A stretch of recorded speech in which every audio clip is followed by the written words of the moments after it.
ভ্রমণ করতে চাইলে আমাকে বলতেই হবে যে এটা একটা যাত্রা। আমাদের প্রত্যেককে নিজেকে প্রস্তুত করতে হবে এবং এই প্রস্তুতটা আসলেই হতে পারে বাড়ির পাশের জায়গাটা থেকে। একই শহর বা পাশের জেলা শহর বা পাশের নদী, এই ভ্রমণটা থেকে শুরু করে। আপনাকে চট করে আজকে অ্যান্টার্কটিকা নিয়ে গেলে হয়তো আপনি অ্যান্টার্কটিকা অত উপভোগও করবেন না। একটা হামব্যাক তিমির হয়তো আপনার কাছে একটা তিমি দেখলাম। কিন্তু যখন আপনি এটা নিয়ে আরো জানবেন, এইজন্যেই ভ্রমণে কিছুটা নলেজ খুব দরকার। যেটার জন্য আবার কি? আপনাকে প্রিপেয়ার করতে হবে। মানে আমাদের নিজেদের যে যাত্রা, এটার কোনো বিকল্প নেই। আমাদের নিজেদেরকে গড়ে তুলতেই হবে।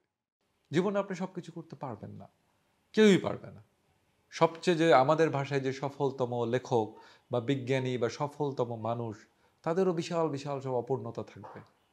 আমাদের সবারই থাকবে। কিন্তু ওই অপূর্ণতার তুলনায় যে প্রাপ্তি, সেটা তো অনেক বেশি। বর্ণাঢ্য জীবন না হলেও প্রাপ্তি বেশি। আজকে সকালবেলা ঘুম থেকে ওঠার পরে আমি যে বাড়িতে ছিলাম, ওখানে দেখি একটা কাঠগোলাপের গাছে একটা পুরুষ দোয়েল পাখি এসে বসলো।